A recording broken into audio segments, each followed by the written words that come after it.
안녕하십니까. 저는 해양특화 전력공급장치 사업화 기반 구축 및 스마트 해양기기 실증 사업을 총괄하고 있는 울산과학기술원의 최윤석 교수입니다. 바쁘신데도 불구하고 본 과제, 본 사업 기술 세미나에 참석해 주신 여러분들께 진정으로 감사를 드립니다. 작년 5월 울산과학기술원과 울산시 그리고 울산관내 관련 기관이 힘을 모아서 지역 내 기업 지원과 신산업 창출을 위한 해수전지 기반의 지역 활력 프로젝트를 시작하였습니다. 2022년 4월까지 진행되는 본 사업을 통해 해수전지와 관련된 에너지 기업들을 연결하고 상성의 발편을 마련되기를 희망합니다. 이번 세미나는 해수전지 관련 기술 정보를 공유하고 기업의 사업화 방안을 공유하는 자리가 되었으면 합니다. 코로나의 확산으로 여러분을 직접 모시고 세미나를 진행할 수 없게 되어서 매우 안타깝게 생각합니다. 이렇게라도 온라인으로 진행하는 점 양해해 주시고 늘 건강하시기를 기원합니다. 이제 지난 11월 개소한 해수자원화 기술 연구센터의 소개 동영상으로 과제의 경과 보고를 대신하고 지금부터 기술 세미나를 시작하도록 하겠습니다. 오늘 세미나에 강연을 해주실 울산과학기술원의 김영식 교수님과 강석주 교수님 그리고 해양과학기술원의 백승재 센터장님께 감사의 말씀드립니다. 그리고 본 세미나를 개최해 주신 코미아 관계자 여러분들께 다시 한번 감사의 말씀을 드립니다. 감사합니다.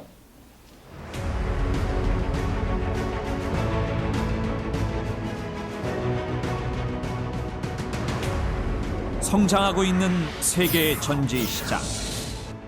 변화하는 세계 시장에 대응해 대한민국은 새로운 에너지 강국을 향해 나아가고 있습니다.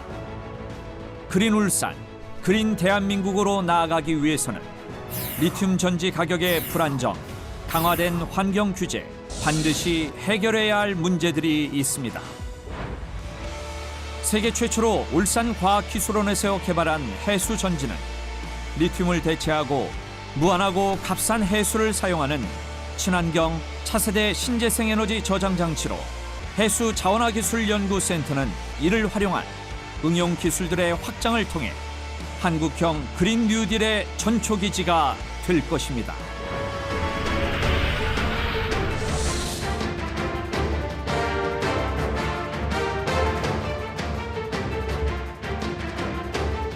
해수전지는 리튬 이온 전지의 양극 물질인 리튬 이온 함유 고체 물질을 해수로 대체하여 독성 공정을 없앤 친환경 2차 전지이며 리튬 이온 전지 생산 단가에서 30% 이상을 차지하는 양극 물질을 해수로 대체하여 획기적으로 생산 가격을 낮추었습니다. 또한 해수에 대한 추가적인 방수 처리가 필요 없으며 다른 전지가 해양 환경 노출에 취약한 것과는 반대로 바닷물에 안정적이고 오픈 시스템으로 부피당 높은 에너지를 낼 수 있어 선박 등 해양에서 더욱 진가를 발휘합니다.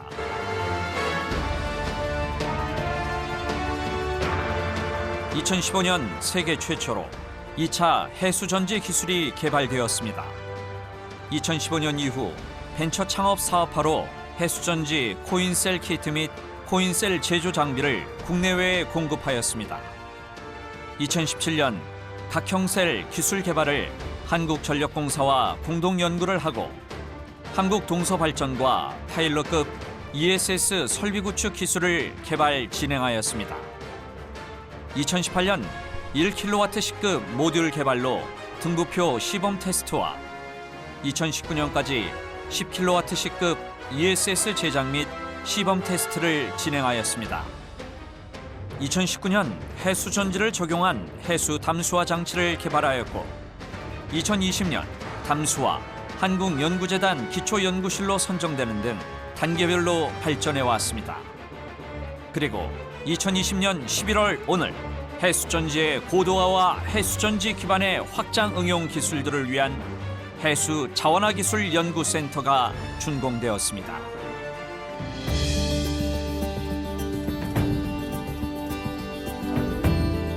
지난 5월 울산과학기술원과 울산시, 울산 관내 관련 기관이 힘을 모아 지역 내 기업 상생기술 지원과 융합, 신산업 창출을 위한 지역 활력 프로젝트를 시작하였습니다. 지역 활력 프로젝트는 해수전지의 제조 기반 시설 구축으로 지역 소재 산업의 상생을 도모하고 친환경 수소 추진 선박, 부의 등부표 선박 보조 전력, 수소가스 압축기에 해수전지를 적용 실증하고 군사용 소노부의, 해양 로봇 등 에너지 기반의 새로운 산업으로도 진출하고 있습니다. 2022년 4월까지 진행되는 지역 활력 프로젝트는 해수전지와 관련 에너지 기업들을 연결하고 성장시키는 발판이 될 것입니다.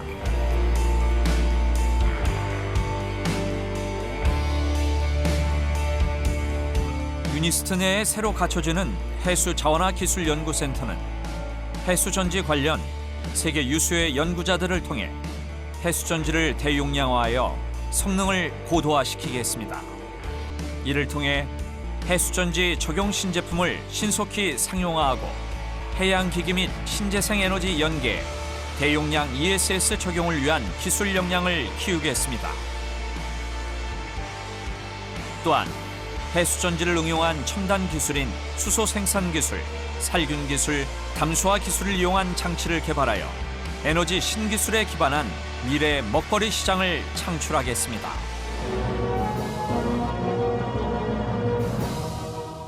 오늘 첫 테이프를 끊는 해수자원화기술연구센터는 해양과 신재생 에너지 그리고 내일의 바다를 이어줄 새로운 에너지 시대로 나아가는 큰 길이 될 것입니다.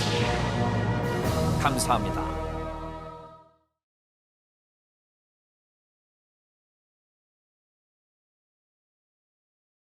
안녕하세요. 저는 울산과학기술원의 해수자원화기술연구센터 센터장 김영식입니다. 먼저 이렇게 저희 연구를 소개해 줄 수 있는 자리를 마련해 주셔서 감사드리고요. 오늘은 2차 해수전지 개발에 관련을 해서 저희가 설명을 드릴 수 있도록 하겠습니다. 저희 센터가 작년 7월 달에 준공이 되었는데 해수전지를 조기 상용화하기 위해서 이제 지자체 정부에서 이제 투자를 해서 해수자원화기술연구센터를 이렇게 준공을 했습니다. 이 안에는 약 6명의 이렇게 교수님들께서 이제 계시고요.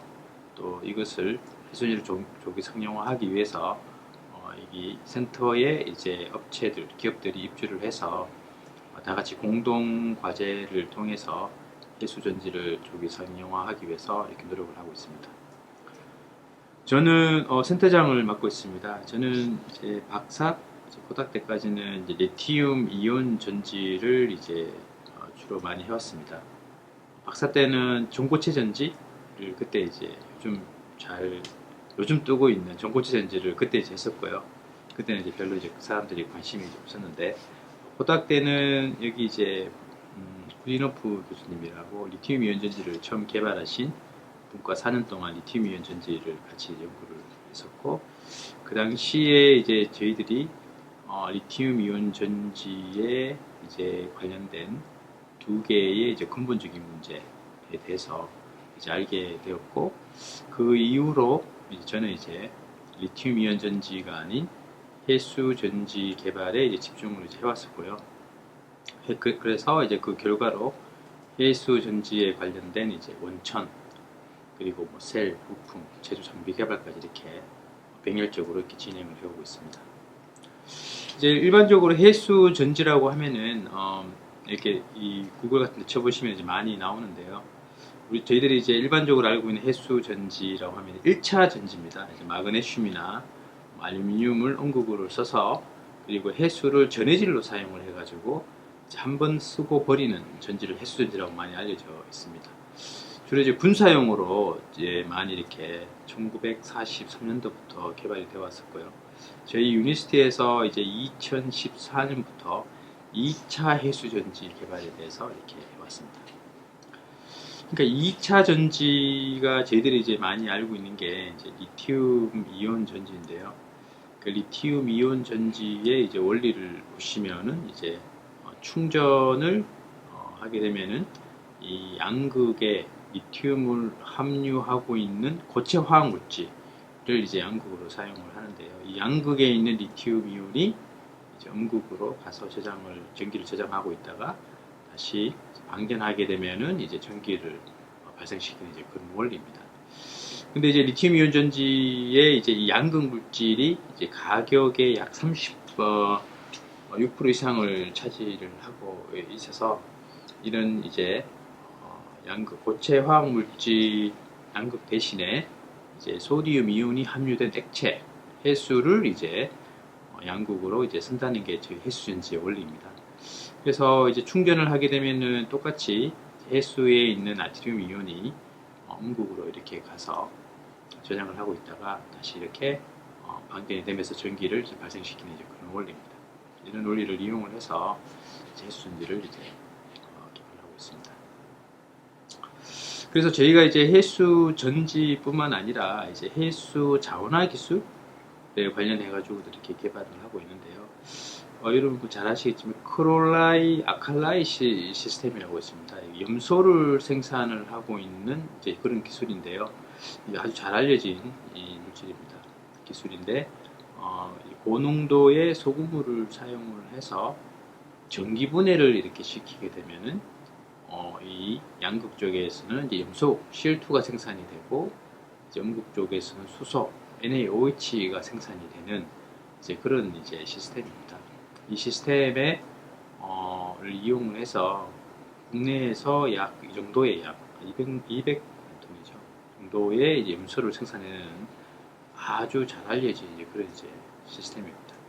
이 시스템에서 여기 멤브레인 중앙에 있는 이 멤브레인 대신에 이제 해수전지를 이제 넣게 되면은 전기만 사용하는 게 아니라 전기를 충전을 하면서 Cl2가 생산이 되고 Cl2를 빼내면서 이제 담수가 만들어낼 수 있고 그 다음에 이제 방전을 하면서 이제 수소를 이제 이렇게 생산을 하고 NaOH가 나올 수 있는 그러니까 기존 시스템에서 이 해수전지 셀을 중앙에 이제 넣은 거죠. 그렇게 되면은 전기를 저장하는 것 외에 부가적으로 앞에서 이제 보여드린 Cl2 담수 생산 그리고 H2 쇼트 포집을 할 수 있는 그런 기술로 이렇게 확장이 될 수가 있습니다. 그래서 해수전지가 이제 개발이 되고 스케일업이 된다고 하면은 이런 이제 확장형 기술로 이제 갈 수도 있고요. 이런 확장형 기술로 해서 저희가 이제 해수 자원화 플랫폼 전지까지 이렇게 확장할 수가 있습니다. 이렇게 되면은 이제 이런 이제 여러 가지 기술들을 이제 구현을 할 수가 있고 또 저희들이 이제 그 진입할 수 있는 시장 또한 이렇게 이제 많아질 수가 있습니다. 그래서 일단은 저희들은 해수 전지 쪽으로 이렇게 집중을 해왔었고요. 특히 저는 이제 전지 쪽으로 이렇게 많이 해왔고 확장형 기술을 이제 다른 교수님들이랑 이렇게 많이 하고 있습니다.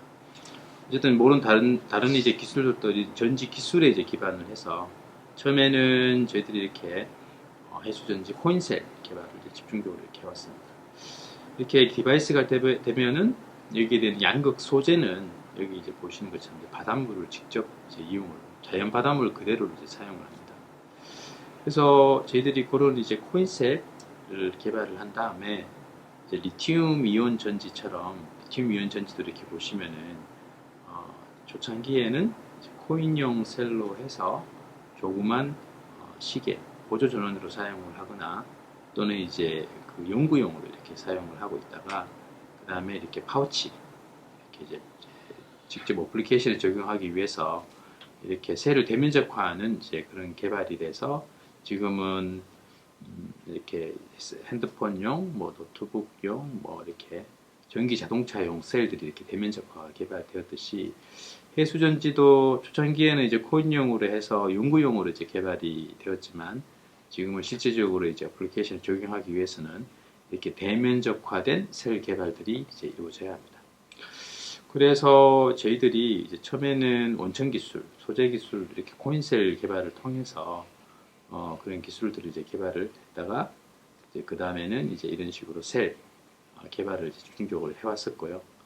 또 그다음 이런 셀들을 이렇게 수작업으로 하는 게 아니라 이런 셀들이 좀 이렇게 균일화되고 좀 이렇게 다량으로 나올 수 있도록 이런 이제 제조 장비 개발도 이제 같이를 병행을 해왔습니다. 이러한 셀들을 이용을 해서 실증할 수 있는 실증 연구도 이제 같이 했었고 또한 해수 이 부분은 이제 해수 전지 쪽으로 주로 이렇게 해왔었고요. 해수 전지 셀을 이용을 해서 또 해수 담수 그리고 살균 중화 그리고 수소 저장 CO2 자원화까지 이제 할 수 있는 확장형 전지를 확장할 수가 있어서 이런 부분들은 저희 센터에 있는 다른 교수님들과 코업을 통해서 이런 확장형 기술들을 갖다가 병렬적으로 이렇게 진행을 하고 있습니다.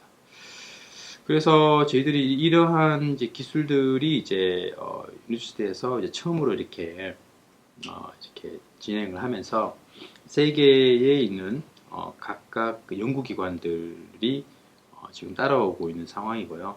이 연구기관에서 이제 새로운 전지 시스템을 연구하기 위해서는 이러한 이제 연구용 셀들이 필요해서 지금 사실은 저희들이 이제 한 포트원이라는 회사를 통해서 이런 물건들이 이렇게 판매가 되고 있습니다. 저희들이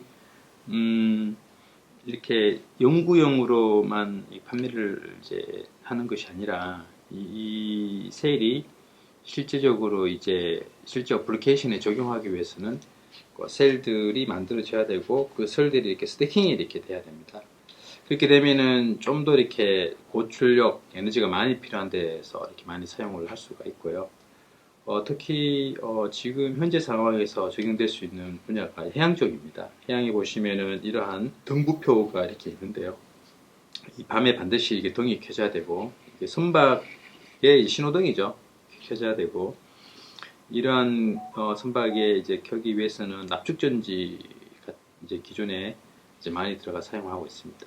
납축전지가 저렴하기도 하고 이렇게 한 2년 정도 쓸 수 있기 때문에 하지만 해양에 들어가서 침수가 돼버리면 작동이 안 되기 때문에 저희 해수전지 쪽으로 이렇게 많이 이게 쓸 수 있는지를 의뢰가 이제 들어왔었고요. 저희들이 이렇게 실험실 내에서 테스트 해봤을 때 작동이 잘 되었고 실질적으로 이제 현장에 나가서 해수전지를 등부표에 적용을 해서 테스트까지 했습니다. 그리고 난 다음에 저희들이 이러한 이제 우리 해양이라는 등부표 회사와 함께 이러한 이제 전시회도 이제 같이 이제 나갔었고요. 사실 이런 등부표에 전시회에 나갔을 때 이런 해양에서 이런 사업을 하고 있는 분들이 해양에 최적화된 전지의 필요성 이런 거에 대해서 저희들이 굉장히 많이 느꼈습니다. 그런 다음에 이제 각 세계에서 이제 해수 전지가 적용된 이런 부위에 대한 구매 의향사가 우리 해양을 통해서 계속 이렇게 많이 들어오고 있고요. 그러니까 이러한 수요, 해양에 특화된 전지가 이제 우리나라뿐만 아니라 전 세계에서도 이제 많이 이제 필요로 하는구나 것을 느꼈습니다. 그래서 해수 전지는 사실은 이제 이 리튬 이온 전지 보시는 것처럼 또 납축 전지처럼 이렇게 오래된 성숙된 기술이 아닙니다. 납축 전지는 100년 이상 된 기술이고요. 리튬 이온 전지는 우리가 많이 쓰는 리튬 이온 전지는 그래도 30년 이상 된 기술입니다. 해수 전지는 이렇게 나온 지 얼마 되지 않았지만 초창기에는 이렇게 에너지 밀도나 이런 것들이 이제 작은데요. 사실 이론적인 에너지 밀도는 리튬 이온 전지 에너지 밀도보다 이렇게 높습니다. 해수가 있다고 가정을 하면은. 왜냐하면 리튬 이온 전지는 양극까지 담아야 되는 디바이스라고 한다고 하면은 해수 전지는 해수가 있다고 가정을 하면은 양극이 필요 없는 디바이스가 되기 때문에 에너지 밀도가 아직 훨씬 높고요. 그래서 이러한 이론 에너지 밀도로 다가가기 위해서 저희들이 코인스를 시작해서 지금은 리튬 이온 전지의 용량만큼 이렇게 구현을 하고 있습니다. 출력적인 측면에서는 보면은 아무래도 저희들이 이제 세라믹 전해질을 사용을 하니까 리튬 이온 전지보다 출력은 현재는 한 반 정도 이렇게 온 상태고요. 여기는 세라믹을 좀 더 대면적화하고 이제 얇게 한다고 하면은 리튬 이온 전지만큼 갈 수 있지 않을까라고 이렇게 생각을 하고 있습니다. 그래서 조금 전에 이제 저희가 해수 자원화 기술에 대해서 이제 설명을 해드렸는데요. 저희들이 해수 전지를 이제 충전을 하게 되면은 해수에 있는 이제 나트륨이 음극으로 이제 들어가고 남아 있는 염소가 살균 작용을 합니다. 이게 가장 잘 알려진 사실인데요. 살균 작용을 하는 것을 갖다가 저희들이 이렇게 보시는 것, 동영상에서 보시는 것처럼 살균이 이렇게 되고 다시 이런 살균 작용들은 전기분해 장치를 사용을 많이 하거든요. 소금을 넣고 전기 분해를 시키면은 이제 염소가 생성되면서 그 염소가 이제 살균 작용을 하는 것은 잘 알려진 사실인데, 살균을 잘하기 위해서 전기 분해를 너무 많이 시켜보면 이 염소가 살균을 하는 것뿐만 아니라 저희들한테 이제 이익이 되는, 또 저희 피부까지 이렇게 해를 끼칠 수 있는 이제 그런 독성이 되는 물질이 될 수가 있습니다. 하지만 저희 해수전지는 충전을 하게 되면은 이렇게 염소가 생겨서 살균을 했다가 다시 여기서 이제 보시는 것처럼 이제 방전을 하게 되면은 이제 음극에 있는 나트륨 이온이 다시 해수 쪽으로 가서 NaCl이 되는 중화 이제 작용을 이제 하거든요. 그래서 이 동영상에서 이제 보시는 것처럼 다시 이렇게 방전을 하게 되면은 중화되는 것을 갖다가 실험적으로 직접 저희들이 이렇게 확인을 했습니다. 그러니까 이제 해수전지를 충전, 방전하면서 살균 중화가 되는 이제 그런 원리고요. 이런 기술들을 저희가 지금 이제 살균이 필요한 그런 산업, 가정용, 업소용, 산업용으로 이렇게 많이 이제 적용될 수가 있습니다. 기존에 여기 동영상에서 보시는 것처럼 기존에 전해수기라고 이렇게 많이 알려진 물질들이 이렇게 제품들이 많이 나오고 있는데요. 이런 물질들의 이제 단점이 여기서 보시면 이렇게 하얀 그 나오는 게 전해수기인데 이게 염소입니다. 그러니까는 살균을 완벽하기 위해서는 염소 교체를 많이 하게 되면은 이게 저희들한테 이제 해롭게 되거든요. 그래서 인체에 해롭지 않을 정도로 염소를 만들게 되면은 이제 문제는 살균이 잘 안 되는 거죠. 그래서 이런 문제를 안고 있는데 이제 저희 기술은 충전하면서 살균을 했다가 충분히 방전하면서 다시 중화를 하기 때문에 이제 인체에 모해한 그런 살균 장치가 될 수가 있고, 이거는 저희가 KTR을 통해서 이런 데이터를 이제 확보를 했습니다. 그래서 저희가 갖고 있는 이러한 해수전지, 그리고 이제 살균 중화기, 또 이제 해수 자원화 기술이라고 하는 건데요.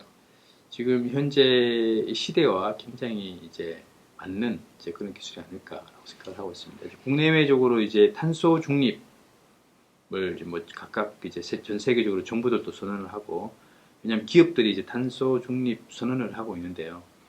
예를 들어서 애플에서는 2030년까지 공급망 및 제품의 100%를 탄소 중립하겠다라고 하는 게, 그렇게 되면 저희 나라 같이 수출하는 나라에서도 이 제품을 수출할 때 만들어진 제품들이 신재생 에너지로만 만들어져야 되거든요. 그렇게 이제 되고 있어서 신재생 에너지에 꼭 필요한 ESS 시장이 이제 급성장을 하게 됩니다. 이런 환경의 이제 정책에 맞춰서. 그래서 시장을 보시면은 이러한 이제 2차 전지 시장이 급성장을 하고 있고요. 또 살균 처리하는 기술 시장 또한 이렇게 급성장을 이렇게 하고 있습니다. 하지만은 ESS 시장 같은 걸로 이렇게 봤을 때는 시장을 굉장히 급성장을 하고 있는데, ESS에 필요한 2차 전지는 현재 리튬 이온 전지로 거의 대부분 다 하고 있습니다. ESS용 리튬 이온 전지의 두 가지가 문제가, 이제 앞에서도 말씀드렸듯이 근본적으로 두 가지 문제가 있는데, 하나는 안정성, 그래서 폭발이 일어나고요. 또 하나는 가격입니다. 리튬에 쓰이는 그런 리튬이나 코발트가 희귀금속이라서 이제 계속 가격이 증가하고 있는 문제가 있어서, 이제 우리나라 정부에서도 이제 그걸 인지를 하고 리튬이 아닌 비리튬계 ESS용 전지가 필요하다, 정책적으로 해서 그런 이제 이런 산업, 정계, 정치 이렇게 정책적으로도 이제 많이 필요해서 이제 해수전지 쪽으로 이렇게 많이 이렇게 개발을 유도를 하고 있습니다. 그래서 저희 해수전지가 이제 시장은 저희들이 이제 ESS 시장으로 이렇게 보고 있는데, 아직 이 기술이 초창기 단계이다 보니까 저희가 이렇게 대용량으로 바로 이제 가는 것이 아니라, 저희들 생각하기에는 소규모, 해양에 꼭 필요한 소규모 전력원으로 먼저 이렇게 상용화를 시키고, 이제 거기서 이제 또 기술의 이제 이런 노하우를 갖다가 이제 많이 습득을 해서 이제 점진적으로 이렇게 큰 시장으로 나아가려고 하는 게 저희들이 이제 전략입니다. 마찬가지로 이제 살균, 이제 청정기 중화 시장도 이제 크게 보면은 이런 대형 선박의 선박 비행수 처리가 굉장히 큰 시장이 있는데요. 이러한 이제 큰 기술로 이제 가기 전에 이런 소형 소중령 살균 시장도 이제 꽤 커서 사람들이 이제 더 이제 요즘 이제 살균에 대한 중화에 대한 이제 그런 이제 인식이 높아져서 이런 시장도 꽤 있을 거라고 생각을 하고 있습니다. 그래서 저희가 이제 해수전지 기술을 이제 조그맣게 시작을 해서 이렇게 스케일업을 하고 있는데, 이런 해수전지 기술이 축적이 되고 고도화가 되고 이제 스케일업이 된다고 하면은 해수전지와 같이 되는 이러한 살균 중화, 자원화 기술도 같이 이렇게 따라갈 수가 있고요. 이러한 시스템 기술이 된다고 하면은 이러한 후방 산업 및 소재 기술들도 이제 같이 이제 반드시 따라가야 해서 이러한 산업군들도 같이 형성이 될 수가 있다고 이렇게 생각을 하고 있습니다. 저희는 해수전지를 처음에 시작을 하고 나서 지금까지 이제 기술 개발 및 검증 단계를 이렇게 계속 거쳐왔었고요. 그래서 올해부터는 이제 이러한 검증 단계가 이제 끝나고 실증을 하고 있습니다. 그 실증이 끝나고 나면은 이런 소규모 해수전지부터 이제 시장에 진출할 생각을 갖고 있고, 이제 점진적으로 큰 시장으로 이제 나가려고 그런 계획을 갖고 있습니다. 그래서 마지막으로 이제 말씀드리고 싶은 것은 우리가 이제 그 내연기관이죠. 내연기관의 에너지 소스는 석탄, 석유인데, 뭐 인간이 이런 석탄, 석유를 개발을 한 건 아니고 발견을 해서 이러한 석탄, 석유가 기계 에너지로 변환될 수 있는 이래 내연기관을 발명을 하면서 산업혁명이 일어났고, 또한 리튬 금속을 개발했다기보다는 리튬을 이용을 해서 전기를 저장할 수 있는 2차 전지를 이제 개발을 하면서 이런 포터블한 이제 전기 시장이 이제 열린 거죠. 그래서 이러한 금속이나 화학 물질이 아니라 이런 해수를 이제 화학 물질로 이렇게 본다고 하면은, 이런 해수를 이용을 해서 전기를 저장을 할 수 있는 해수 전지를 개발한다고 하면은 이러한 또 다른 이러한 시장을 저희들이 만들 수 있지 않을까라고 생각을 하고 있습니다. 그래서 여기 저희 센터에서 이제 그런 기술들을 이제 개발을 해서 상용화를 하는데 이제 이바지를 하고 싶습니다. 예, 발표를 여기까지 마치고 들어주신 여러분들께 감사드리겠습니다. 감사합니다.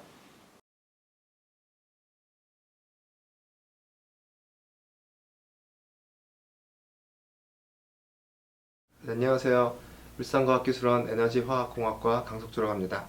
그래서 오늘 제가 말씀드릴 내용은 해수전지 전극 소재 개발입니다. 앞서 김영식 교수님께서 해수전지의 전반적인 내용을 설명해 주셨으니까 저는 이제 기본적인 내용을 빼고 조금 더 저희 연구에서 했던 연구, 그리고 어떻게 해야지만 해수전지가 더 발전할 수 있는 그런 방안에 대해서 말씀드리도록 하겠습니다.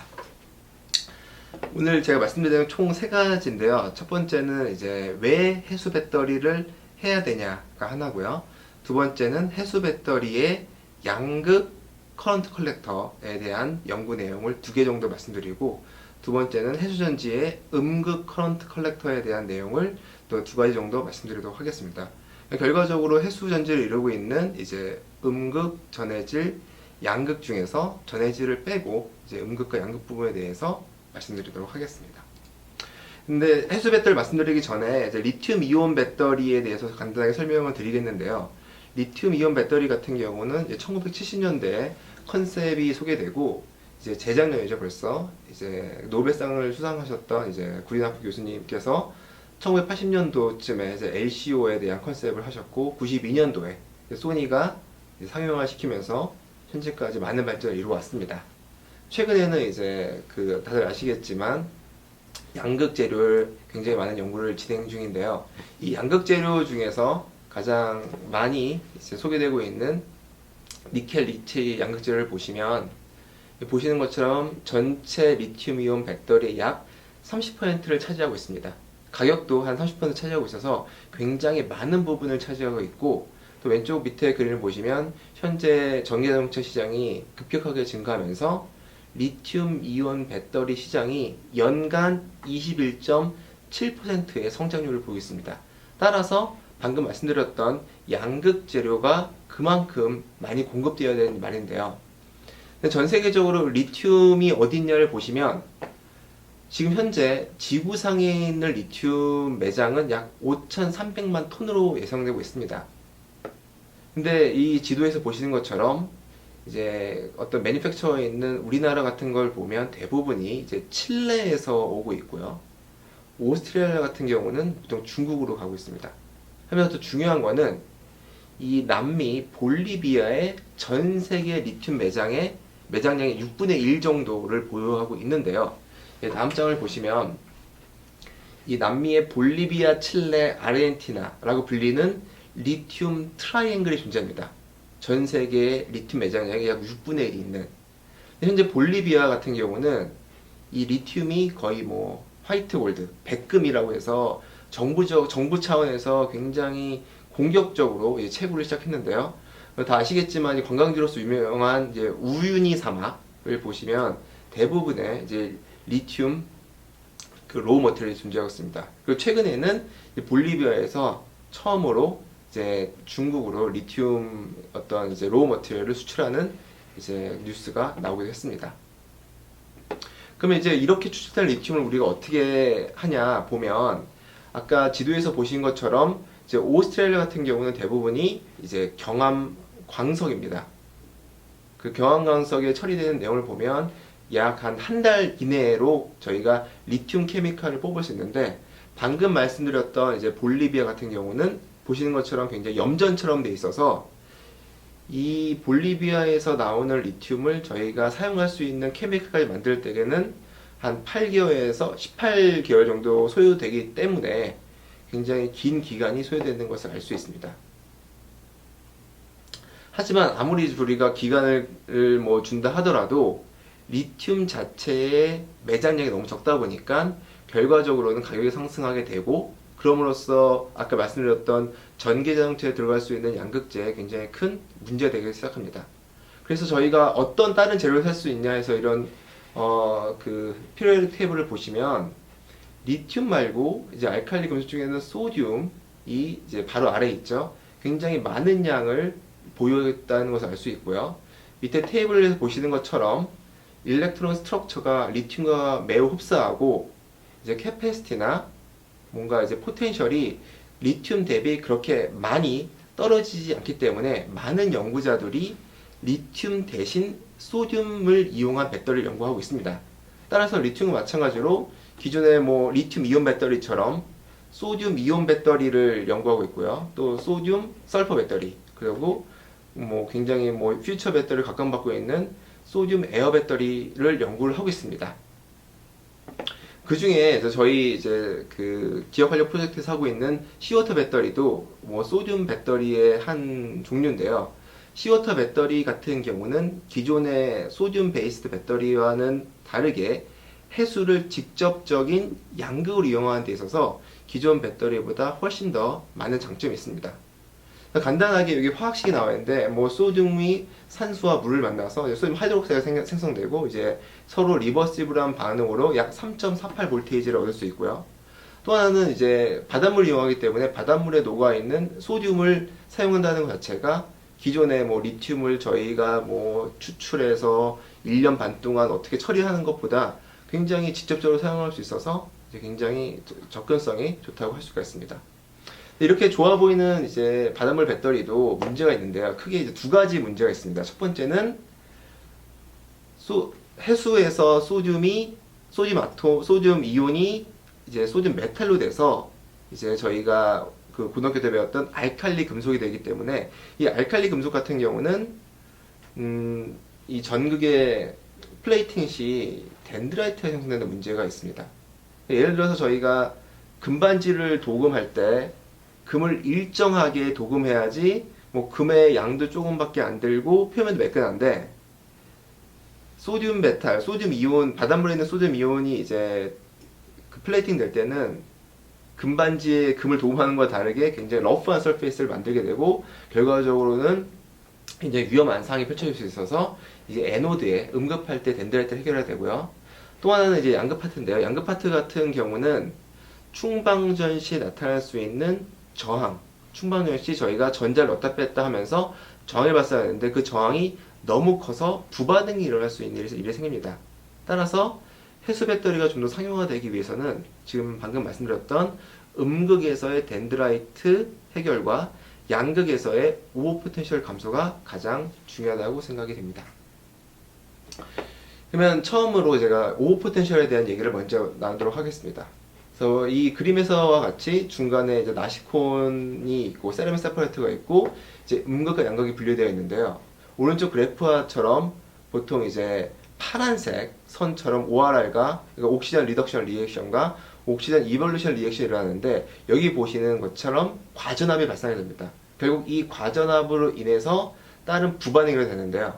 이 과전압을 없앨 수 있는 가장 쉬운 방법은 뭐 다 아시겠지만 촉매를 사용하는 방법입니다. 그래서 그림에서 보시는 것처럼 촉매를 사용하면 어떤 이 에너지 배리어를 낮출 수가 있어서 그림에 더 잘 설명이 되는데요. 이렇게 산을 힘들게 오르는 것보다 굴을 뚫어서 빠르게 갈 수 있는 이런 상황을 만들어주는 게 촉매 역할을 할 수 있고 촉매에서 사용하면 보시는 것처럼 이게 빨간색 선처럼 굉장히 낮은 저항에서도 구동 가능한 것을 확인할 수가 있습니다. 그럼 저희 연구실에서 가장 처음 사용한 촉매는 이제 비금속 촉매라고 해서 저희가 그냥 사용하고 있는 이제 카본 커런트 컬렉터에 특정 아톰, 대부분 이제 나이트로젠 아톰을 도핑하는데 나이트로젠 아톰을 도핑해서 촉매 효과를 극대화시키는 내용입니다. 근데 기존에 이런 나이트로젠 도핑된 연구는 굉장히 많이 보고되는데 저희가 했던 거는 나이트로젠이 도핑되는 굉장히 다양한 어떤 구성 요소가 있는데 그 중에 이런 그래피틱 N이든 피리딩 N이든 어떤 게 더 효과가 있냐 해수 배터리 저항을 낮추는 데에 대한 연구를 진행했고요. 저희가 처음에 이제 접근한 거는 어떤 멜라민 소재를 넣어서 일정 특정 온도에서 저희가 이제 그 카본을 카보나이제이션 시키면 약 700도에서만 위에서 보여드렸던 피리디닉 N, 그러니까 여기가 열려있는, 위에가 열려있는 나이트로젠이 형성되는 것을 확인할 수 있었습니다. 그리고 더 높은 온도, 약 800도나 900도에서 저희가 어닐링을 하게 되면 피리디닉 N이 사라지고 보통 그래피틱 N만 남은 걸 확인할 수 있었습니다. 이렇게 제작된 이제 커런트 컬렉터를, 양극 커런트 컬렉터를 해수 배터리에 넣고 측정한 결과 기존에 보고됐던 건 좀 다르게 피리딕 N, 그러니까 나이트로젠이 열려있는 카본 커런트 컬렉터를 사용했을 시 오버 포텐셜이 굉장히 낮은 것을 확인할 수 있었고 이제 오른쪽 그래프에서 나와 있던 것처럼 약 700도, 700도에서는 이 피리딕 N이 있으니까 700도에서 굉장히 낮은 방전 볼테이지와 충전 볼테이지 갭을 확인할 수 있었습니다. 따라서 해수 배터리의 카본, 그러니까 비금속 촉매를 사용하기 위해서는 기존에 사용되었던 나이트로젠에서 그래피틱 나이트로젠이 아닌 피리딕 나이트로젠을 사용해야만 효과를 극대화시킬 수 있다는 것을 저희가 확인할 수가 있었습니다. 이 다음으로 저희가 진행했던 내용은 비금속 말고 금속 촉매인데요. 금속 촉매를 사용했다는 것은 이제 백금과 코발트입니다. 백금 같은 경우는 기본적으로 옥시전 리덕션 리액션, 방정 시에 효과가 있다고 알려져 있는데요. 그 말은 충전 시에는 효과가 없는 그런 촉매입니다. 따라서 충방전 시에 저항을 낮추기 위해서는 방전용 촉매, 충전용 촉매를 같이 사용해야 되는데요. 저희가 제안했던 방법은 이렇게 방전용 촉매인 백금과 충전용 촉매인 코발트를 얼로이를 만들어서 이제 그림에서 보시는 것처럼 한 번에 사용하는 방법입니다. 근데 얼로이를 만들 수 있는 방법은 굉장히 다양한데 저희가 이제 제안했던 방법은 주리팅 방법으로 이 두 개가 녹아있는 솔루션에 이 카본 컬렉터를 담그고 굉장히 고전류를 뭐 1초에 10초 정도만 주면 금방 이제 메탈 나노 파티클로 환원되는 걸 확인할 수가 있었습니다. 그럼 이게 얼마나 효과가 있냐를 확인하기 위해서 그냥 기본적인 카본 커런트 컬렉터와 PT만 있는, 그러니까 ORR 촉매만 있는 커런트 컬렉터, 그리고 OER 촉매만 있는 커런트 컬렉터를 가지고 실험을 진행한 결과 그냥 기본적인 이제 카본 커런트 컬렉터 같은 경우는 굉장히 높은 충방전 전압을 보이는데 반해 PT 같은 경우는 충전은 똑같고요. ORR에서만 효과가 있는 걸 확인했습니다. 그리고 코발트만 사용했을 시에는 방전은 똑같고 충전에서만 효과가 있는 걸 확인할 수 있어서 실질적으로 PT와 코발트를 같이 사용해야지만 충반전에서 효과가 있는 것을 저희가 간접적으로 알 수가 있었습니다. 그래서 이렇게 각각의 어떤 촉매 말고 아까 말씀드렸던 주리팅 방법으로 얼루를 형성하기 위해서 PT와 코발트를 각각의 그 비율로 뭐 1대2, 1대1, 2대1로 이제 그 블렌드한 후에 저희가 줄리팅을 하면 이 엑스레이 디프렉션을 볼 수 있는 것처럼 여기에 있는 픽이 점점 시프트 되는 걸 확인할 수 있습니다. 이 시프트 되는 의미는 보통 엑스레이를 다 아시겠지만 이 픽의 어떤 간격의 변화가 있었다는 거고, 그 변화에 대한 이유는 이제 코발트와 PT가 얼로이를 형성했다는 것을 알 수 있었고요. 더 저희가 이제 눈으로 확인하기 위해서 EDX를 측정해 본 결과 이 파티클의 PT와 코발트가 같이 이제 디텍팅 되는 걸 봐서는 이제 PT와 코발트가 얼로이 형태로 이루어져 있다는 것을 확인할 수가 있었습니다. 따라서 저희가 기대할 수 있었던 거는 앞에서 PT 또는 코발트를 단독으로 사용하는 거 말고 이제 OER과 ORR 두 개 모두 효과가 있는 그런 촉매를 개발했다는 이런 것을 예상할 수가 있었습니다. 또 하나 중요한 거는 줄리팅 만보 같은 경우는 커런트만 많이 주면 대면적에도 합성이 굉장히 쉽기 때문에 현재 저희가 해수 배터리 이 어떤 셀인데요. 이 셀 같은 경우는 굉장히 뭐 기존에 뭐 실험실에서 사용하였던 뭐 2465 셀이 아니고 굉장히 뭐 큰 셀이고, 여기에 사용되어 있는 카본 컬렉터도 굉장히 큰데 이걸 가지고 저희가 줄리팅하면 그냥 이분하게 열이 전달되는 걸 확인할 수 있었고, 각각 랜덤 포인트를 찍어봤을 때 얼로이가 이 파이버 위에 잘 형성되는 것 역시 확인할 수가 있었습니다. 그럼 이렇게 형성된 이제 큰 셀을 가지고 저희가 측정해 보면 기존의 HCF 그냥 일반적인 카본 커런트 컬렉터 같은 경우는 약 200시간이 넘어가면 벌써 굉장히 불안해진데 반해 저희가 합성한 촉매를 사용하면 약 1000시간 이상까지도 일정한 성능을 내는 것을 저희가 확인할 수 있어서 그 PT와 코발트의 OER, OR 촉매로서의 가능성을 확인할 수 있었습니다. 다음은 제가 말씀드릴 내용은 이제 음극 내용인데요. 양극 같은 경우는 저희가 실제적으로 배터리 성능을 향상시킬 수 도움이 되지만, 음극 같은 경우는 어떤 세이프티 문제라든가 아니면 얼마나 우리가 오랫동안 충만전을 할 수 있냐. 예를 들어 양극은 저희가 교환이 가능하지만 음극 같은 경우는 해수에서 교환이 불가능하기 때문에 얼마나 오랫동안 이 음극을 유지할 수 있냐에 대한 부분이기 때문에 양극 못지않게 굉장히 중요하다고 생각합니다. 음극 같은 경우는 제가 말씀드렸다시피 얼마나 깨끗하게 소듐 이온을 소듐 메탈화 시키냐인데요. 예를 들었던 것처럼 저희가 금을 도금시킬 때 정말 깨끗하게 도금을 해야지만 금의 양도 적고 그리고 보기에도 굉장히 예쁘기 때문에 이런 얼마나 플레이팅을 예쁘게 하냐에 따라서 이제 차이가 나타나게 됩니다. 근데 불행히도 저희가 그냥 카파 포일에다가 소듐을 디포션 시키면 보시는 것처럼 이렇게 나뭇잎 같은 덴드라이트가 형성되는데요. 이 덴드라이트가 형성되면 실제로 막지를 못하고 너무 급격하게 빠르게 형성되기 때문에 반대쪽 전극에 닿는 순간 이제 숏서킷이라고 하죠. 불이 날 수 있는 이런 일이 발생하게 됩니다.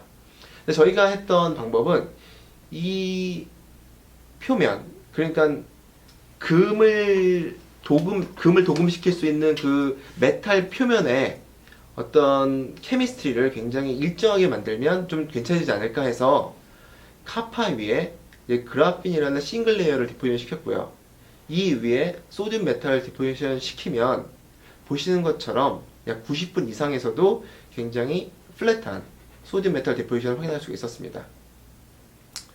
그거에 좀 더 자세한 케미스트를 보면 카파 포일을 저희가 이제 엑스페이스를 찍어보면 굉장히 더러운 뭐 카파 옥사이드, 대부분의 어떤 금속 물질은 산화되기 때문에 옥사이드가 형성되는 데 반해 이제 그라핀이 커버된 카파 포일 같은 경우는 대부분 이제 카파만 있거나 뭐 당연히 뭐 카본만 있기 때문에 굉장히 깨끗한 서페이스를 확인할 수 있었고, 여기에 저희가 소듐 메탈을 디포지션 시키면 보시는 것처럼 굉장히 큰 사이즈의 소듐 메탈이 카파 표면에 확인되는 걸 확인할 수 있었습니다.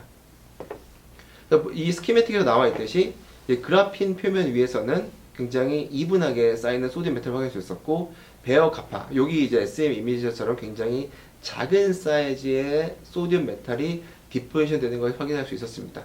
그럼 이렇게 그라핀을 사용한 음극을 가지고 해수 배터리를 측정하였을 시 그래프에서 보시는 것처럼 이제 프리스틴 카파보다 굉장히 한 2배 이상의 그 수명 연장을 할 수 있었고요. 또 하나는 굉장히 일반적으로 저희가 LED를 얼마나 오래 갈 수 있냐를 보면 그래핀이 있는 이제 커런트 컬렉터를 사용했을 시 약 2배 이상 우리가 LED를 해수 배터리로 킬 수 있는 것을 확인할 수가 있었습니다. 두 번째로 저희가 제안했던 방법은 이제 패턴된 음극 에너드인데요. 앞서 저희가 그래핀을 이제 디포지션해서 뭔가 이분하게 할 수 있었지만 여전히 랜덤 뉴클레이션을 확인할 수 있었습니다. 따라서 두 가지의 메탈을 사용해서 어떤 서페이스 에너지를 차이를 주면 특정 위치에만 소듐 메탈이 디포지션 되는 것을 그림같이 확인할 수 있었고요. 이렇게 패턴된 소듐 메탈의 경우는 뭐 원 아니어도 삼각형, 사각형, 오각형 모두 이제 다양한 모양으로도 우리가 유도할 수 있는 걸 확인할 수 있었습니다.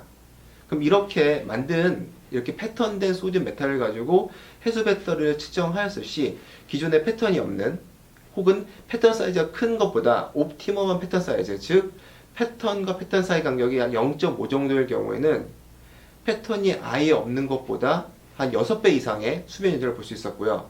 또 이렇게 패턴된 걸 가지고 저희가 커런트 덴시티를 높이면서 결과적으로 우리가 급속 충방전을 하기 위해서는 마일드한 커런트 말고 굉장히 센 커런트에서 얼마나 잘 워킹하느냐가 중요한데 0.5뿐만 아니라 3mA, 약 6배 높은 커런트에서도 굉장히 오랜 시간 시워터 배터리, 해수 배터리가 작동하는 것을 확인할 수가 있어서 양극 못지않게 음극 역시 굉장히 해수 배터리의 성능 향상에 중요한 것을 확인할 수가 있었습니다. 그럼 간단하게 저희가 이 해수 배터리를 가지고 실제적으로 2465 코인셀에 측정한 결과 앞서 보신 것처럼 뭐 원이나 트라이앵글, 스퀘어에서 모두 잘 작동하고 해수 배터리 내에서도 그 성능이 유지되는 것을 최종적으로 확인하였습니다. 마지막으로 서머리를 해드리도록 하겠습니다. 오늘 제가 말씀드린 내용은 이제 해수 배터리 성능 상승을 위해서 양극 커런트 컬렉터와 음극 커런트 컬렉터에 대한 내용이었는데요. 양극 커런트 컬렉터는 이 해수 배터리의 충방전 시 생길 수 있는 오버 포텐셜을 낮출 수 있는 방법으로 첫 번째는 비금속계인 이제 카본 커런트 컬렉터의 나이트로 도핑해서 저희가 향상을 시켰고요. 두 번째는 OER과 ORR 촉매를 같이 만든 얼로이를 만든 방법으로 성능 상승을 보여드렸습니다. 두 번째로는 음극 커런트 컬렉터의 설페이스를 얼마나 일정하게 하냐, 그래피를 얼마나 일정하게 따라서 성능 향상이 될 수 있고, 또는 이 소듐 메탈을 얼마나 잘 패턴화시킬 수 있냐에 따라서 저희가 성능 향상을 할 수 있어서 앞으로는 이제 이렇게 음극과 양극을 각각 말고 같이 한 셀에 넣어서 어떤 시너지 효과를 낼 수 있는 이런 이제 결과를 앞으로 보여드릴 내용이고, 또 그와 더불어 각각 음극과 양극의 새로운 촉매라든가 새로운 방법으로 소듐 메탈이든 어떤 양극이든 두 가지 성능을 모두 향상시킬 방안을 계속 연구를 하도록 하겠습니다. 제가 말씀드릴 내용 여기까지고요. 혹시 더 궁금한 부분이나 이런 게 있으면 이메일을 보내주시면 감사하겠습니다. 제가 이제 그 비대면 하다 보니까 말도 좀 빨라지고 이제 그 인터넷이 안 됐는데, 혹시 앞으로 또 이제 코로나가 다시 좀 잠잠해지면 이제 대면으로 세미나를 할 수 있는 기회가 생기면 더 좋을 것 같습니다. 네, 감사합니다.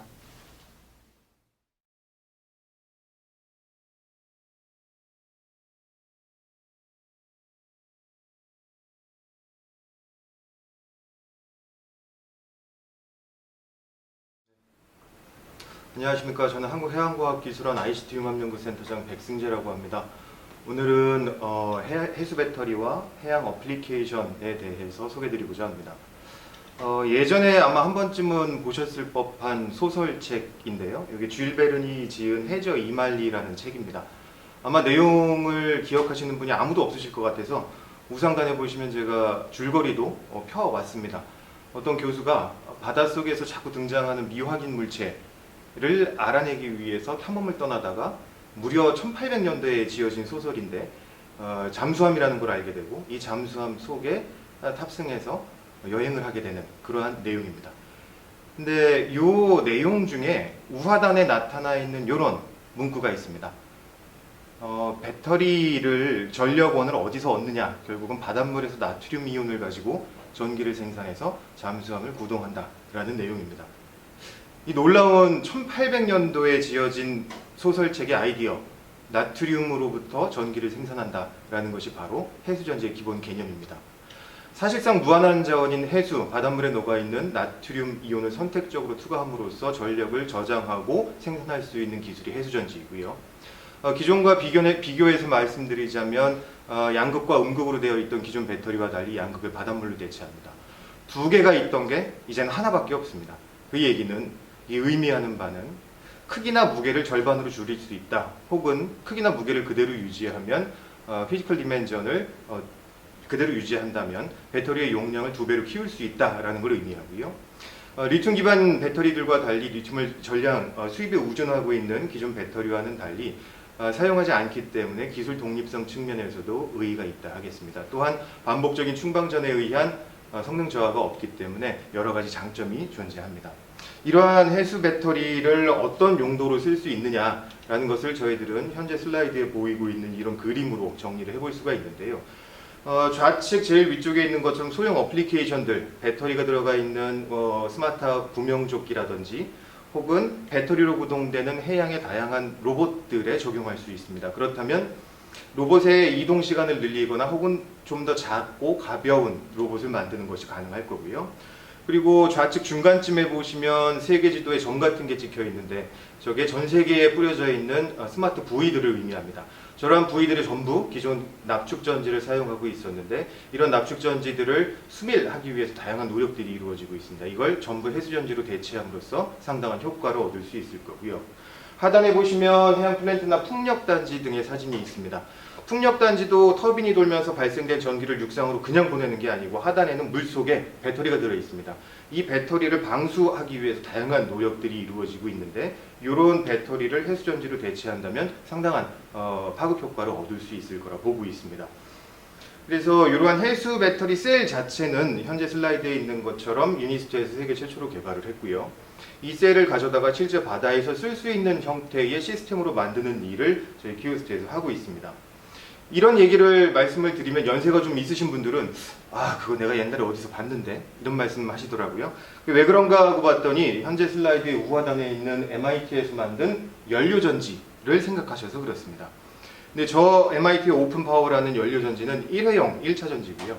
충방전 해가면서 쓸 수 있는 배터리, 충방전이 가능한 2차 배터리는 오늘 소개드리는 저희 해수전지가 세계 최초입니다.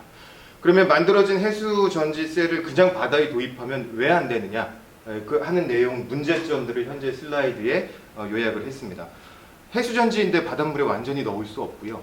셀이 누가 죽었는지 혹은 죽은 경우에는 교체를 어떻게 하는지 등등 여러 가지 문제점들이 아직은 산적해 있습니다.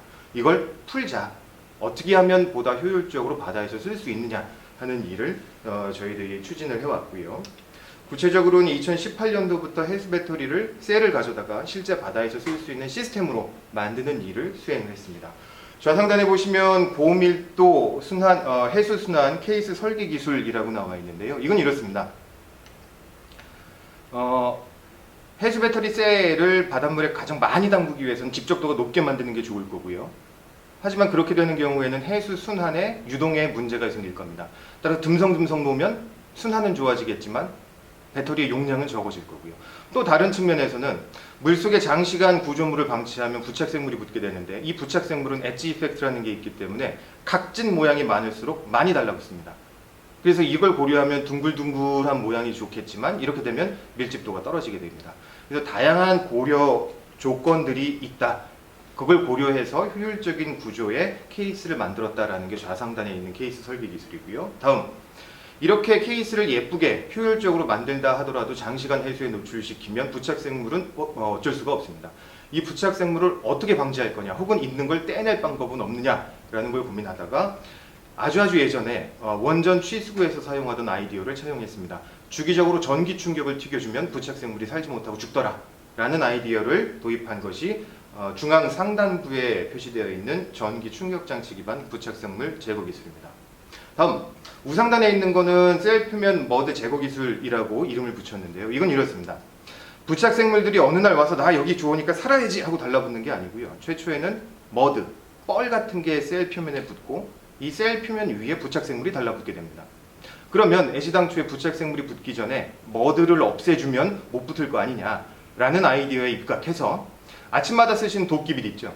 그 도끼빗을 셀과 셀 사이에 넣습니다. 근데 이걸 너무 꽉 넣어도 안 되고요. 너무 살살 넣어도 안 되고 적당한 마찰력을 가지게 넣습니다. 그런 다음 요 빛이 도끼빛이 중구난방 움직이지 않게 내 귀퉁이에 가이드를 겁니다. 그럼 얘한테 별도의 전원을 넣지 않더라도 하루에 한 번이든 10번이든 움직이게 될 겁니다. 파도 칠 때요. 그러면서 왔다 갔다 하면서 머드를 닦아내면 되지 않겠냐 하는 게 우상단에 있는 표면 머드 제거 기술입니다. 다음 좌하단에 있는 것들은 BMS에 해당되는 건데요. 어느 셀이 죽었나? 과충전이 되지는 않겠는가? 과방전이 되지는 않겠는가? 하는 회로적인 아이디어들을 담아서 우하단에 있는 것처럼 300Wh급의 해수 배터리 시스템을 제작을 했습니다. 저희 이제 300Wh면 용량으로서는 충분하고요. 이건 이제 바다에서 직접 써보고 싶사 여러분들한테 드렸는데 그분들의 공통된 의견은 너무 크다, 무겁다, 다 좋은 건 알겠는데 쓰기가 어렵네 라는 말씀이셨습니다. 그래서 2019년도에는 1kW급 해수 배터리 시스템을 만들면서 모듈 구조를 채택을 했습니다. 모듈 구조 좀 작게 만들었고요. 이걸 원하면 원하는 양만큼 붙여서 쓸 수 있게끔 만들었습니다. 레고 블록처럼요. 그래서 이때 레고 블록의 단위가 되는 게 좌상단에 있는 그림, 제일 조그만 녀석이고요. 저기에는 10개의 해수 배터리 셀을 붙여 넣었습니다. 그리고 각 셀들이 살았는지 죽었는지 알기 위해서 우하단에 있는 것처럼 LED 창을 만들었고요. 저 창을 통해서 죽어있는 셀은 간편하게 교체가 가능하도록 교체 가능한 수밀 커넥터 구조도 만들었습니다. 셀을 보호하기 위한 온갖 전기, 전자적인 회로에 저희들의 아이디어는 좌하단에 있는 것처럼 과충, 과방, 정전류, 결함 체크 등의 기능이 포함되어 있습니다. 이걸 만들어서 이제 바다에서 투입을 하고 실해역에서 넣고 사용을 하다 보니 현장에서 제시된 아이디어는 이렇게 노출된 환경에서 배터리를 사용하는 경우도 있겠지만 친환경 전기 선박처럼 통제된 환경도 있을 것이다. 이런 통제된 환경일 때는 부착생물을 어떻게 제어할 수 있는지가 중요할 거다라는 말씀을 많이 해주셨습니다. 그래서 현재 슬라이드에 있는 것처럼 통제된 환경을 하나 만들어 봤습니다. 해수를 유입을 시켰고요. 모터를 통해서 유입된 해수 속에 해수 배터리를 노출시키고 사용된 해수는 다시 펌프를 통해서 빼냈습니다. 그러면서 이 통제된 환경 안에 들어있는 해수 배터리 시스템의 부착생물을 우리가 제어할 수 있느냐.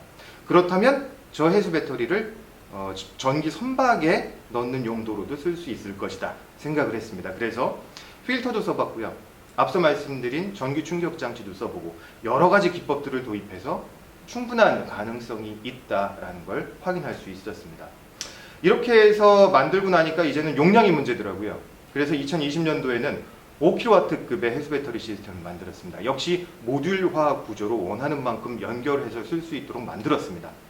그리고 또 하나 제시됐던 아이디어는 UVC, LED 빛을 비춰주면 그 빛이 비춰지는 범위, 조사되는 범위 내에서는 부착생물이 붙지 않는다라는 아이디어를 저희들이 이 해수 배터리 시스템에 도입하기로 했습니다. 그래서 좌상단 중앙쯤에 보시면 적색 박스로 표시된 게 있을 겁니다.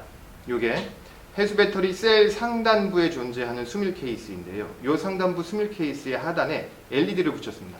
UVC LED를요. 그런 다음 배터리가 사용되는 동안에는 밑에 셀에 LED 빛을 비춰주게끔 했습니다. 그러면 배터리가 동작되는 동안에는 UVC 광원이 조사될 것이고 그 한 조사 영역 내에서는 부착생물이 생기지 않을 것이다 라는 기술을 도입을 했고요. 요걸 바탕으로 실해역에서 장시간에 걸쳐서 테스트를 하고 있습니다. 그랬더니 정말 확연한 차이가 있더라라는 것을 저희가 확인을 했고요. 그리고 또 제기되는 문제점들은 극저온 혹은 고온 그리고 심해 고압에서는 효율적으로 동작이 가능한가라는 의문점들이 제기됐고요. 저희들은 지금 보고 계신 우상단에 있는 테스트 세트를 현재 남극으로 보내서 장시간 남극에서 저온 테스트를 시행하고 있습니다. 이런 테스트들이 쌓이고 저희들의 노하우가 축적이 된다면 그때서야 선박이든 혹은 노출된 환경이든 다양한 조건에서 쓸 수 있는 제대로 된 시스템이 개발이 완료되리라 생각을 합니다. 또 다른 아이디어 하나를 저희들이 도입을 했습니다. 이번에는 해수 배터리의 부착생물을 제거하기 위해서 저감시키기 위해서 초음파를 써보자라는 것입니다. 초음파는 알기 쉽게 설명을 드리면 안경 쓰신 분들 안경점 앞에 가면 안경 닦는 소리 나는 윙 하는 것, 그 녀석이 초음파입니다. 그 초음파가 작동되는 범위 내에서는 부착생물이 붙지 못할 것이다 라는 아이디어를 냈고요. 따라서 이게 노출된 환경, 예를 들면 해양에 인스톨되어 있는 부위 같은 경우라면 좀 어렵겠지만 전기 선박같이 통제된 환경이면 울트라소닉 초음파를 이용해서 부착생물을 제거하는 게 효율적이지 않을까라는 생각을 하게 되었습니다. 그래서 좌측에 있는 게 2019년에 만든 버전, 우측에 있는 게 2020년에 만든 버전인데요. 탱크를 이용해서 울트라소닉을 쏴서 해수 배터리에 부착생물이 붙는 걸 제어할 수 있는가 없는가 하는 테스트를 진행을 했습니다. 저희들이 여러 차례 장시간 실험을 했는데 이 초음파를 어느 방향에서 어떻게 쏴주냐, 몇 개를 쏘냐, 그리고 누굴 중심점으로 쏘냐에 따라서 저 효과가 굉장히 달라집니다. 그래서 다양한 실험을 통해서 최적의 조건을 찾아냈고요. 그 결과가 현재 슬라이드에 보고 계신 하단부의 구조물입니다. 사전 침전 탱크를 한번 거치고 그런 다음 유입된 해수에 셀의 측면부에서 울트라소닉 초음파를 쏴주면 부착생물이 현저히 줄더라 라는 결과를 얻을 수 있었습니다. 그럼 얼마나 줄느냐, 이게 눈으로 보는 게 편하니까요. 그 결과 사진을 폈습니다. 좌측에 있는 게 2019년 8, 9월에 테스트했던 해수 배터리 셀입니다. 보시는 것처럼 꽤 더럽죠. 뭐 유령멍게 같은 부착생물들도 달라붙는 거 볼 수 있고요. 여기에 초음파를 쏴봤습니다. 굉장히 장시간이었어요. 한 2달, 3달 정도 테스트를 했는데 이때 초음파를 쏘지 않는 버전, 쏘는 버전 비교했을 때 이 부착생물의 가입 양상이 현저히 다르다라는 걸 확인할 수 있었습니다. 그럼에도 불구하고 가운데 보시면 몇 개가 좀 붙었죠. 저렇게 계속 붙다 보면 몇 년 쓰다 보면 뭐 부착생물들이 하도 많이 붙어서 이제는 해수 배터리 기능을 못하게 될지도 모를 만큼 심각한 양상이 될 수도 있습니다. 왜 그럴까 고민을 하다가 우하단에 있는 것처럼 저 침전 탱크와 울트라소닉 쏘는 위치를 변경시킴으로써 보다 효율적인 제거 기능이 가능하다라는 구조를 저희들이 특허를 출원했고요. 그래서 제일 우측 상단에 보시면 해수 배터리 셀이 하나 보이는데 저건 깨끗하죠. 아무것도 안 붙어 있죠. 저게 최종 버전입니다. 그래서 계속 울트라소닉도 쏴주고 UVC도 조사하고 하는 여러 가지 테스트를 진행을 하다 보니 최종적으로는 실외역에서 장시간 노출해도 부착생물에 문제가 없는 버전의 해수 배터리 시스템을 만들 수 있다라는 걸 확인을 했습니다. 이런 기술들이 모두 모여서 이제는 실제 제품에 적용될 차례라고 저희들은 생각을 하고 있고요. 올해에는 저 해수 배터리 시스템이 적용된 실제 테스트베드를 구축을 하고 있습니다. 그래서 육상에서 IoT가 있다면 저희 연구소에서는 IOMT라고 이름을 붙였는데요. 저 중간에 들어있는 M은 마리타임, 해양입니다. 해양 버전의 IoT 시스템을 만들자. 이 시스템의 전력원은 해수 배터리 시스템으로 구축을 하고 있습니다. 구축된 시스템이 실제 실외역에서 장기간 검증을 거치고 나면 하나의 온전한 시스템으로서의 역할을 할 수 있으리라 생각을 하고요. 그렇게 되면 해양 장비 입장에서 실제 상용화되기 위해 어떤 단계가 남아있느냐 고민을 해보자면 그 다음은 트랙 레코드를 쌓는 일입니다.